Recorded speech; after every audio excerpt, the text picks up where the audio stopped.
Com os nossos gráficos inseridos da última aula, o que a gente vai fazer agora? Começar a inserir os filtros, semelhante a esse daqui que a gente fez, ó.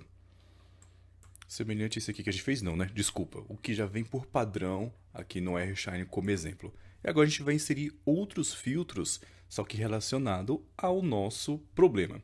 Então vamos voltar lá no nosso código, só para relembrar que quando a gente carregou os nossos dados, a gente viu que tinha alguns campos que poderíamos utilizar como filtro para resolver o nosso problema. Dentre eles, a gente viu que tinha o campo modelo, ano e acessórios, que é dividido em várias outras colunas, e o F, beleza? E é o que a gente tem que fazer aqui agora? Selecionar o melhor filtro de acordo com o campo. Então vamos ver alguns desses filtros existentes dentro do RShine, do Shine, que facilita muito a criação de filtro, porque já vem tudo pronto. Então o que a gente vai fazer agora? Vamos começar por modelo. Lá no User Interface, no UI, a gente pode inserir aqui no início, e a gente tem vários tipos de filtro. Se você começar a digitar, se você começar a digitar aqui, ó, Select Input, vai aparecer algumas opções aqui, ó, Select Size Input, Select If, Select Input, Select.list. Quando é filtro, você precisa saber que quando a gente quer inserir alguma coisa que vai entrar dados e não vai sair nada na tela, ele sempre vai terminar com input. Então você pode observar aqui, ó, que os nossos gráficos de texto, eles terminaram com output, output, output, output.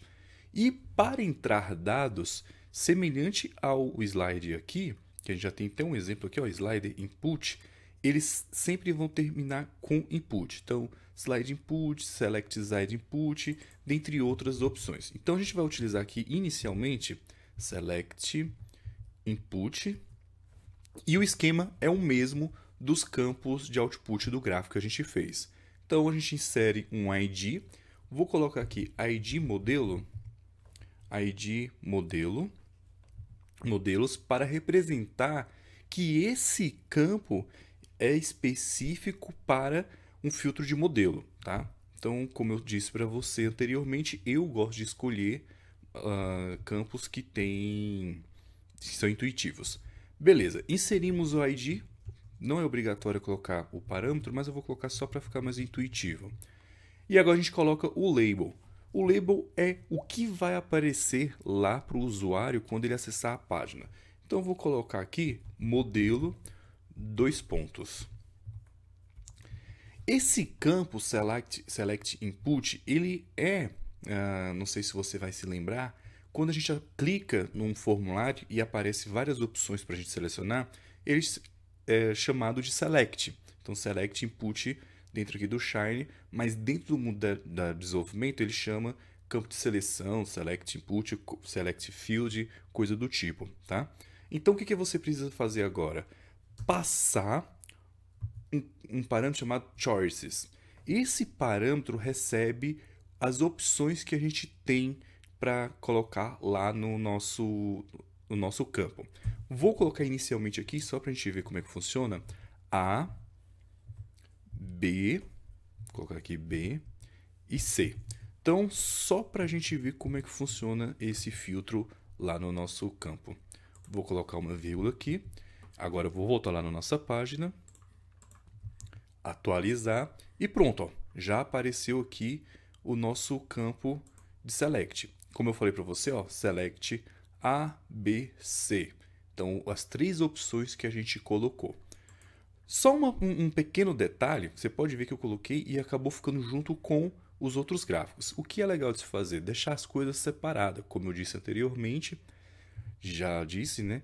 É bom a gente pegar e ter essa noção de campos aqui, ó. O main panel é tudo que for coisas principais que vão aparecer no gráfico. O sidebar panel pode ser os nossos gráficos, os nossos filtros, desculpa, aqui no nosso caso. Então vamos atualizar a página lá e olha só, pronto. Ele já tem, como eu já disse, né? Ele vem até configurado.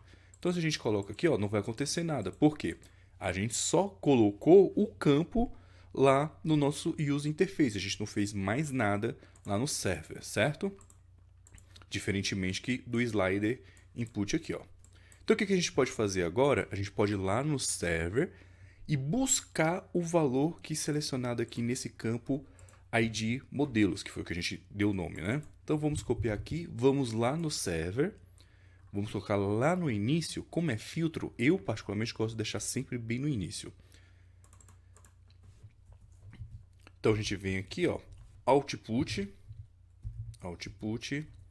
Vou utilizar o mesmo campo de teste, beleza? Vou colocar aqui, ó, render teste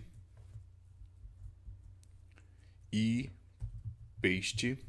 Vou colocar algo mais intuitivo, ó, valor do select input. E vou acessar input ID modelos. Pronto, fiz aqui no meu server. Opa, parei a aplicação aqui sem querer, apertei ESC. Vamos executar aqui novamente. Ó, carregou. Então vamos alterar aqui. Olha só o comportamento, você precisa ter atenção nisso daqui. Lá no campo teste que a gente colocou, como, entre aspas, para fazer o debug da nossa aplicação, ele só está mostrando o segundo. Então, se eu alterar aqui, ó, ele alterou. Ó, B, valor do select input B, C, A. Então, tá certo. Se eu altero aqui, ele não faz mais nada aqui no campo teste. Por quê? Lá no código, eu estou usando o mesmo campo. Então, ele sempre vai prevalecer a última execução. Se eu tivesse uma lá no final, para o mesmo campo, ele ia manter somente a última execução lá no final. Então, você tem que ter atenção nisso também, ok? E para mostrar a seleção tanto do bins como do modelos. Então, a gente pega, seleciona aqui e a gente concatena tudo junto. A gente pode concatenar tudo junto aqui. Então, por exemplo, valor selecionados. Vamos colocar um separador para ficar mais intuitivo. Vou colocar só um traço aqui mesmo. Um espaço traço. A vírgula. E vamos apagar isso daqui. Vamos executar, vamos atualizar a nossa página. Ela está carregando. Agora apareceu aqui, ó, valor selecionado 30-A. Se eu alterar só o slider, ele vai mudar só o slider. Por quê? O meu select não foi alterado. Agora eu quero o C. Aí ele alterou a 1 e B. E agora ele alterou aqui na minha página também. Viu? Então, por isso que eu gosto de colocar esse campozinho aqui, teste, bem no início do desenvolvimento da aplicação, para eu ver como estão se comportando os meus campos de filtros, como estão fazendo as alterações, como estão se comportando os campos que eu estou inserindo. Então, eu gosto, essa é uma prática que eu faço toda vez que eu for adicionar alguma coisa ou desenvolver uma aplicação com Shiny, eu gosto de fazer isso. E até mesmo se fosse uma outra tipo de aplicação, eu gosto de fazer esse debug visual, certo? Agora, um ponto interessante, você pode observar que qualquer mudança que a gente faz aqui no nosso código, o comportamento, a mudança é automática, tá? E isso é padrão do Shiny. Aí, como a gente pode fazer para selecionar os filtros e não executar? A gente vai ver isso mais na frente, por quê? Pense o seguinte, vamos supor que aqui fosse um campo do ano do automóvel e aqui o modelo. Aí, se eu altero um ano, ele já faz a consulta na base e já vai gerar os gráficos. Mas eu não selecionei o modelo ainda. Aí, quando eu selecionar o modelo, ele vai lá na base, faz o filtro, faz todo o procedimento e joga aqui os gráficos. E isso é ruim porque, se a base for grande, ele vai demorar um pouco mais para executar. Toda vez que eu executar algum campo, alterar algum campo, ele vai fazer todo o procedimento para gerar os gráficos. Isso pode custar tempo do usuário ali, tempo de execução. Então isso não é interessante.